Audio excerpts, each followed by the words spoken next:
ಎರಡನೇ ದಿನದ ಪಾದಯಾತ್ರೆಯಲ್ಲಿ ಈಗಾಗಲೇ ಭೋಜನ ವಿರಾಮ, ಅದಾದ ಬಳಿಕ ವಿಶ್ರಾಂತಿ. ನ್ಯೂಸ್ ಫಸ್ಟ್ ಜೊತೆ ಮಾತನಾಡಲಿಕ್ಕೆ ಬಿಜೆಪಿ ರಾಜ್ಯಾಧ್ಯಕ್ಷರಾಗಿರುವಂತಹ BY ವಿಜೇಂದ್ರ ಇದ್ದಾರೆ, ಅವ್ರನ್ನ ಮಾತಾಡಿಸ್ತೀನಿ. ವಿಜೇಂದ್ರ ಅವರ ಎರಡನೇ ದಿನದ ಪಾದಯಾತ್ರೆ ಬಹಳ ಯಶಸ್ವಿಯಾಗಿ ಕಾರ್ಯಕರ್ತರ ಹುಮ್ಮಸ್ಸು, ನಿಮ್ಮ ನಾಯಕರೆಲ್ಲ ಸಾಥ್ ಕೊಟ್ಟಿದ್ದಾರೆ. ಈಗ ವಿಶ್ರಾಂತಿ ತೆಗೆದುಕೊಳ್ತಾ ಇದ್ದೀರಿ. ನಿನ್ನೆ ಶುಭ ಗಳಿಗೆಯಲ್ಲಿ ಪ್ರಾರಂಭ ಆಗಿರ್ತಕ್ಕಂಥ ನಮ್ಮ ಪಾದಯಾತ್ರೆ ಏನು ಸನ್ಮಾನ್ಯ BS ಯಡಿಯೂರಪ್ಪನವರು, ಒಬ್ಬ ರೈತ ನಾಯಕರು ಏನು, ಹಾಗೆ ಕುಮಾರಸ್ವಾಮಿ ಅವರು ಚಾಲನೆ ನೀಡಿದ್ದಾರೆ ಪಾದಯಾತ್ರೆ. ಇವತ್ತು ಸಹ ಇನ್ನೂ ಹೆಚ್ಚು ಉತ್ಸಾಹದೊಂದಿಗೆ ಎರಡೂ ಪಕ್ಷದ ಕಾರ್ಯಕರ್ತರು ಮುಖಂಡರು ಭಾಗವಹಿಸಿದ್ದಾರೆ. ನಿಖಿಲ್ ಕುಮಾರಸ್ವಾಮಿ ಅವರು ಕೂಡ ಇದ್ದಾರೆ, ಹೆಜ್ಜೆಗೆ ಹೆಜ್ಜೆ ಹಾಕ್ತಾ ಇದ್ದಾರೆ. ದಿನೇ ಈ ಒಂದು ನಮ್ಮ ಹೋರಾಟಕ್ಕೆ, ಪಾದಯಾತ್ರೆಗೆ ಸಾಮಾನ್ಯ ಜನರ ಬೆಂಬಲವೂ ಕೂಡ ಸಿಗ್ತಾ ಇರ್ತಕ್ಕಂಥದ್ದು ತುಂಬ ಸಂತೋಷ ತರ್ತಾ ಇದೆ. ಸರ್, ಇದು ತಮ್ಮ ಮೊದಲ ಪಾದಯಾತ್ರೆ, ಹೇಗೆ ಅನ್ನಿಸ್ತದೆ ಸರ್ ಎಕ್ಸ್ಪೀರಿಯನ್ಸ್? ಕೈ ನೋವು, ಕಾಲು ನೋವು, ಮೈ ಕೈ ನೋವು, ಯಾಕೆಂದ್ರೆ ರುಟೀನ್ ಆಗಿ ವಾಕಿಂಗ್ ಮಾಡೋದಕ್ಕೂ ಈ ಪಾದಯಾತ್ರೆ ಮಾಡೋಕ್ಕೂ ಖಂಡಿತ ನೂಕಾಡ್ತಿರ್ತಾರೆ, ತಳ್ಳಾಡ್ತಿರ್ತಾರೆ. ಇದ್ರ ಮಧ್ಯನೂ ಕೂಡ ಪಾದಯಾತ್ರೆ ಮಾಡಬೇಕು. ಆದರೆ ಇಲ್ಲಿವರೆಗೂ ಕೂಡ ನನಗೇನು ಆ ರೀತಿ ಆಯಾಸನೂ ಕೂಡ ಅನಿಸಿಲ್ಲ. ಭಾಳ ಸಂತೋಷದಿಂದ ನಾನು ಪಾದಯಾತ್ರೆಯಲ್ಲಿ ಹೋಗ್ತಾ ಇದ್ದೇನೆ. ಮತ್ತು ಕಾರ್ಯಕರ್ತ ಉತ್ಸಾಹ ನೋಡಿದಾಗ ಸಹಜವಾಗಿ ನಮಗೂ ಕೂಡ ಇನ್ನೂ ಹೆಚ್ಚು ಉತ್ಸಾಹ ಆಗ್ತದೆ. ಮತ್ತು ಆಯಾಸ ಬಂದರೂ ಕೂಡ ಗೊತ್ತಾಗೋದಿಲ್ಲ ಈ ಒಂದು ಉತ್ಸಾಹ, ಇದರಲ್ಲಿ ಜೋಶಲ್ಲಿ. ನನಗೆ ಒಂದು ಕುತೂಹಲ ಇದೆ ಸರ್. ನಿನ್ನೆ ಯಡಿಯೂರಪ್ಪ ಸಾಹೇಬರು ಮಾತಾಡ್ಬೇಕಾದ್ರೆ ಒಂದು ಪದ ಹೇಳಿದ್ರು, ನಾವು ಮೈಸೂರು ತಲುಪೋದ್ರೊಳಗಡೆ ಸಿದ್ದರಾಮಯ್ಯನವರು ಮುಖ್ಯಮಂತ್ರಿ ಸ್ಥಾನಕ್ಕೆ ರಾಜೀನಾಮೆ ಕೊಡ್ತಾರೆ ಅಂತ. ನಿಮ್ಮ ಉತ್ಸಾಹ ನೋಡಿದ್ರೆ ಸರ್ಕಾರದ ಮೇಲೆ ಇದು ಮತ್ತಷ್ಟು ಒತ್ತಡವನ್ನ ತರತ್ತೆ ಅಂತ ಅನ್ನಿಸ್ತಾ ಇದೆ. ಮುಖ್ಯಮಂತ್ರಿಗಳು, ಉಪಮುಖ್ಯಮಂತ್ರಿಗಳ ಬಾಯಲ್ಲೇ ಬರ್ತಿರ್ತಕ್ಕಂಥ ಸಂಸ್ಕೃತ ಪದಗಳು, ಅವರಿಬ್ಬರ ಬಾಯಲ್ಲೇ ಬರ್ತಕ್ಕಂಥ ಅಹಂಕಾರದ ಮಾತುಗಳು ಇವತ್ತು BJP JDSನ ಹೆದರಿಸ್ತಕ್ಕಂಥದ್ದು, ಇವೆಲ್ಲವೂ ನೋಡಿದ್ರೆ ಗೊತ್ತಾಗುತ್ತೆ.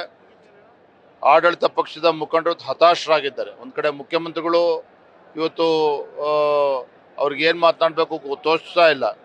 ಎಲ್ಲೋ ಒಂದು ಕಡೆ ಅಧಿಕಾರ ಕಳ್ಕೊಳ್ತೇನೆ ಅಂತಕ್ಕಂಥ ಒಂದು ಭಯ ಅವ್ರಿಗಾಗಲೇ ಕಾಡ್ತಾ ಇದೆ. ಇನ್ನು ಕೆಲವರು ನಾನು ಯಾಕೆ ಮುಖ್ಯಮಂತ್ರಿ ಆಗಬಾರ್ದು ಅಂತೇಳಿ ಈಗಾಗಲೇ ಪರದೆ ಹಿಂದೆ ನಾಟಕ ಶುರುವಾಗಿದೆ ಎಲ್ಲವೂ ಕೂಡ. ಒಟ್ಟಾರೆಯಾಗಿ ನಮ್ಮ ಈ ಹೋರಾಟದ ಪರಿಣಾಮ ಇವತ್ತು ಮುಖ್ಯಮಂತ್ರಿಗಳು ತಮ್ಮ ಸ್ಥಾನವನ್ನು ಕಳೆದುಕೊಳ್ತಕ್ಕಂಥದ್ದು ನಿಶ್ಚಿತ. ಯಾಕೆ ಅಂತ ಹೇಳಿದ್ರೆ ಇವತ್ತು ನಮ್ಮ ಹೋರಾಟ ಏನಿದೆ ಅದು ಬಡವರ ಪರವಾಗಿರ್ತಕ್ಕಂಥ ಹೋರಾಟ. BJP JDS ಕೈಗೊಂಡಿರ್ತಕ್ಕಂಥ ಪಾದಯಾತ್ರೆ ಹೋರಾಟ ಈ ನಾಡಿನಲ್ಲಿರ್ತಕ್ಕಂಥ ದೀನ ದಲಿತರು, ಪರಿಷ್ಠ ಜಾತಿ ಪಂಗಡದವರಿಗೇನು ಅನ್ಯಾಯ ಮಾಡಿದ್ದಾರೆ ಅವರ ಧ್ವನಿಯಾಗಿ ನಾವತ್ತೇನು ಹೊರಟಿದ್ದೇವೆ. ಖಂಡಿತ ನಮ್ಮ ಹೋರಾಟಕ್ಕೆ ಜಯ ಸಿಕ್ಕೇ ಸಿಗ್ತದೆ, ಆ ಸಂಪೂರ್ಣ ವಿಶ್ವಾಸ ನನಗಿದೆ. ನನ್ನ ಕಡೆ ಪ್ರಶ್ನೆ ಸರ್, ಒಂದು ಕಡೆ ವಾಲ್ಮೀಕಿ ಹಗರಣ, ಮತ್ತೊಂದು ಕಡೆ ಮೂಢ ಹಗರಣವನ್ನ ಮುಂದಿಟ್ಕೊಂಡು ಹೋರಾಟವನ್ನ ಮಾಡುವಂತ ಟೈಮಲ್ಲಿ ಮತ್ತೊಂದು ಅಸ್ತ್ರ BJP ಮತ್ತೆ JDS ಮುಂದೆ, ಯಾದಗಿರಿಯಲ್ಲಿ PSI ಅನುಮಾನಾಸ್ಪದ ಸಾವು. ಅಲ್ಲರಿ, ಸ್ವತಃ ಮುಖ್ಯಮಂತ್ರಿಗಳೇ ಭ್ರಷ್ಟಾಚಾರಕ್ಕೆ ಕುಮ್ಮಕ್ಕು ನೀಡ್ತಾ ಇದ್ದಾಗ, ಸ್ವತಃ ಮುಖ್ಯಮಂತ್ರಿಗಳೇ ಭ್ರಷ್ಟಾಚಾರದಲ್ಲಿ ಅವ್ರ ಮೇಲೆ ಆರೋಪಗಳು ಬಂದಾಗ, ಆಪಾದನೆಗಳು ಬಂದಾಗ, ಸಹಜವಾಗೇ ಶಾಸಕರುಗಳು, ಆಡಳಿತ ಪಕ್ಷದ ಶಾಸಕರು ಇವತ್ತು ಲೂಟಿ ಹೊಡೆದಲ್ಲಿ ಮುಳುಗೋಗಿದ್ದಾರೆ. ಅದರ ಪರಿಣಾಮನೇ ಪಾಪ ಮುಗ್ಧ ಒಬ್ಬ PSI ಇವತ್ತು ಪರಶುರಾಮ್, ಒಂದು ಪರಿಷ್ಠ ಪಂಗಡಕ್ಕೆ ಸೇರಿರ್ತಕ್ಕಂಥ ಒಬ್ಬ ತರುಣ ಇವತ್ತು ದುರಂತ, ಇವತ್ತು ಒಂದು ಪ್ರಾಣವನ್ನು ಕಳೆದುಕೊಂಡಿರ್ತಕ್ಕಂಥದ್ದು.